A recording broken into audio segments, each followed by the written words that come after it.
अभी स्टार्ट करते हैं हम लोग कविता साखी से। इसके कवि कबीर दास जी हैं। इनका जन्म 1455 में हुआ था। इसका ज़रूरत तो नहीं है जानने का। इनकी जो भाषा थी उसे सधुकड़ी या पंचमेल खिचड़ी भी कहा जाता है। ये निर्गुण शाखा के निराकार ईश्वर के उपासक थे।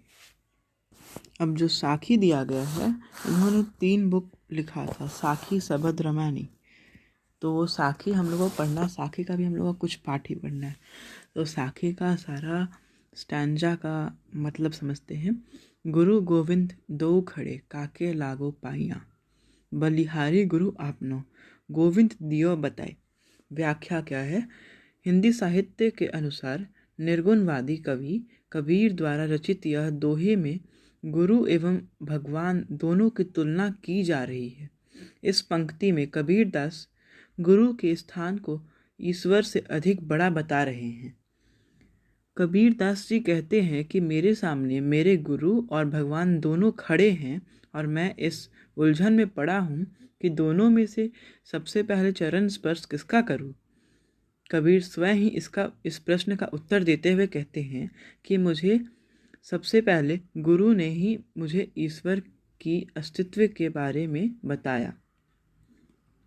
गुरु ने ही ईश्वर ईश्वर तक पहुंचने का मार्ग बताया है।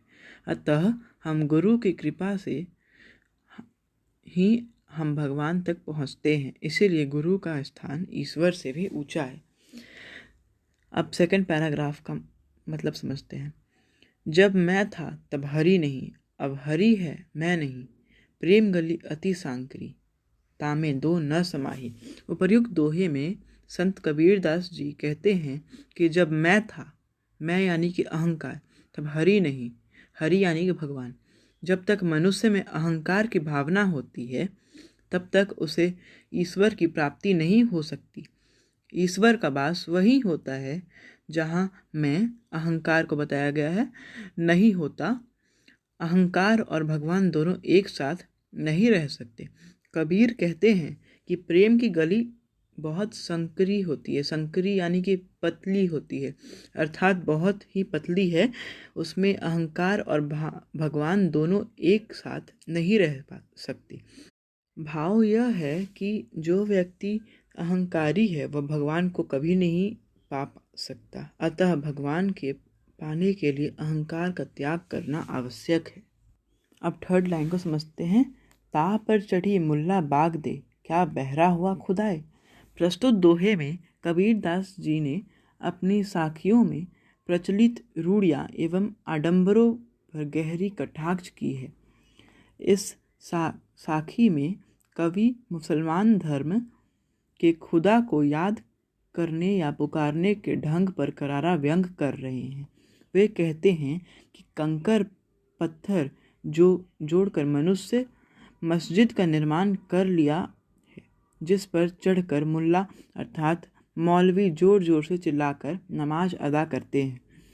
इस रुवंडिता पर तंज कसते हुए मानव समाज से प्रश्न करते हैं कि क्या खुदा बहरा है, जिसे स्मरण करने के लिए, स्मरण यानी कि याद करने के लिए हमें जोर जोर से चिल्लाने की आवश्यकता पड़ रही है।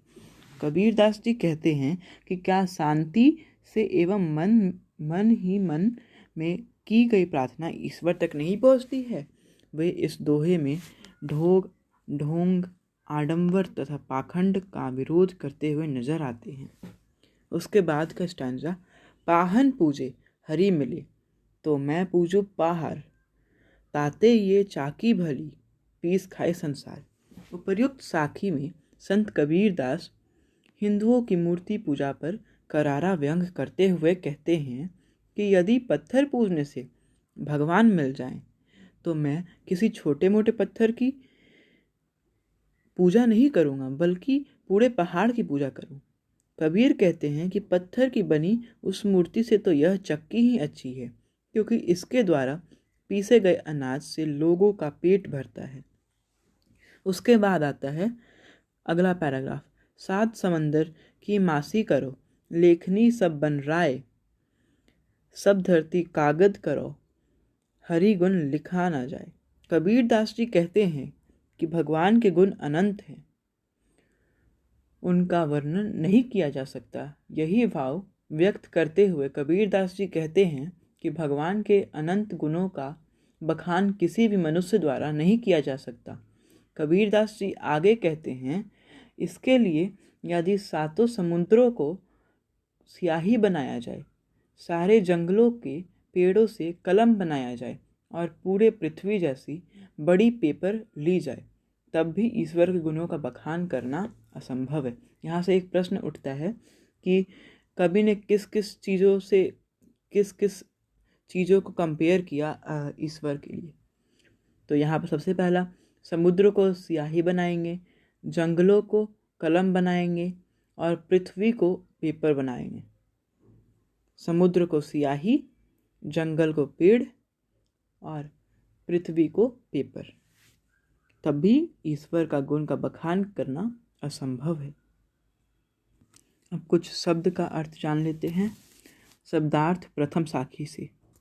गुरु यानी कि आचार्य, अध्यापक, गोविंद भगवान ईश्वर, दोनों काके किसके, लागू पाइयाँ प्रणाम करो, बलिहारी, कुर्बान जाना, न्यौछावर करना। जिन्होंने, बताए, पाए पैर। द्वितीय साखी में मैं, अहंकार, हरि, भगवान, अति, अत्यंत, सांकरी, पतली, तंग, तामे, उसमें, समाही, समाना। तीसरा साखी कांकर, कंकड़, पाथर, पत्थर, जोड़ी, जोड़कर, एकत्र करके। मस्जिद, बनाई, बनाना, चढ़ी, चढ़कर, मुल्ला, मौलवी। बांग दे, चिल्लाना, अजान देना, नमाज लिखना या पढ़ना। खुदाए, अल्लाह, ईश्वर।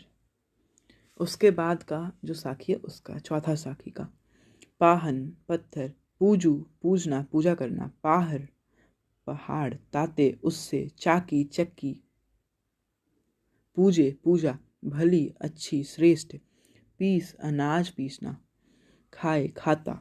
पांचवी साखी से समंद, समुद्र, मसी, सियाही यानी कि इंक, करो, बनाना, मानना, प्रयोग करना, लेखनी, कलम, लेखनी, बनराय, जंगल, वन, धरती, पृथ्वी, कागज, गुण।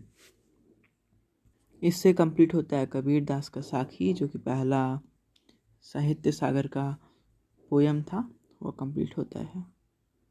Thank you.